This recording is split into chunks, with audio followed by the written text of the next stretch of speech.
La cité de Montpellier apparaît soudain aux alentours de l'an 1000 sur un emplacement agricole et forestier qui ne semble en rien se distinguer des campagnes environnantes. Il a pourtant été choisi judicieusement par son créateur et sa formidable expansion au cours des XI, XII et XIIIe siècles peut être interprétée comme le résultat d'un programme.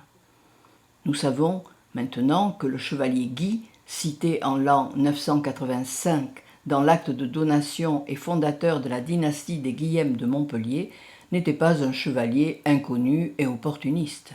Il était lui-même issu d'une haute lignée aristocratique, alors maître de la moyenne vallée de l'Hérault, les Guillelmides, qui le reliaient en droite ligne à l'historique et légendaire Guillaume le Grand, comte de Toulouse, duc d'Aquitaine, marquis de Septimanie et cousin de Charlemagne. On comprend mieux alors le niveau de ses aspirations lorsqu'il choisit le site de Montpellier comme centre de son pouvoir et y conduit une politique ambitieuse et cohérente pour y créer une ville neuve axée sur la Méditerranée et les échanges internationaux. À la fin du XIe siècle, 4 groupements d'édifices étaient dispersés le long du chemin de pèlerinage de Compostelle. Le château fort, à usage essentiellement militaire, la condamine non fortifiée, rassemblée autour d'une église vouée au culte marial et d'une place de marché, un village circulaire construit autour de l'église Saint-Firmin et qui a dû à l'origine être entouré d'un fossé défensif. Enfin, de l'autre côté du chemin de pèlerinage, on passait sur les terres de l'évêque de Maguelone, où se trouvait le village de Montpellier, regroupé autour de l'église Saint-Denis.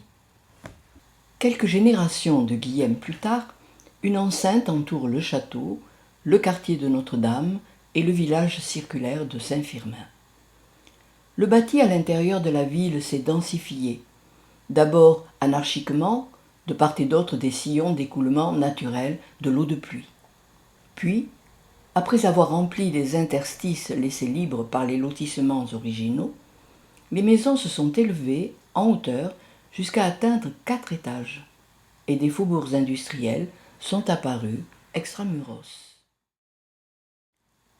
En 1141, Guillaume VI doit faire face à un conflit avec son viguier et certains de ses vassaux. Il ne peut récupérer sa ville qu'avec l'aide de ses alliés catalans et pisans à la suite d'une action militaire. Sa réaction immédiate fut de modifier la configuration stratégique de la ville. Il fait complètement araser le château à l'intérieur de l'enceinte et s'en construit un nouveau, véritable citadelle, à quelques centaines de mètres de la ville, symbole de son pouvoir retrouvé et de sa méfiance vis-à-vis de sa propre cité. 2 générations de Guillem plus tard, en 1204, la seigneurie de Montpellier passe sous l'autorité du roi d'Aragon par les noces de Pierre II et de Marie de Montpellier. La cité est alors dotée d'un gouvernement consulaire qui obtient l'autorisation d'édifier sa propre enceinte défensive, c'est la commune clôture. En remontant le long du chemin de Compostelle, admirons la cité médiévale telle que la découvraient les pèlerins et les marchands du XIIIe siècle venus des 4 coins du monde connu. Les 12 consuls siègent au centre de la ville, près du marché et de l'église Notre-Dame. Passons par la porte du Pilat Saint-Gély, aujourd'hui disparue, pour découvrir un peu partout dans la vieille ville les innombrables vestiges de ce royaume oublié. En sortant du tramway à la station Corom, on rentre dans la vieille ville par le passage qu'ont emprunté tous les pèlerins et les voyageurs du Moyen-Âge. On devait alors passer un pont-levis, une chicane fortifiée, et franchir enfin la porte donnant accès à la cité, après avoir montré patte blanche à la milice de la commune clôture.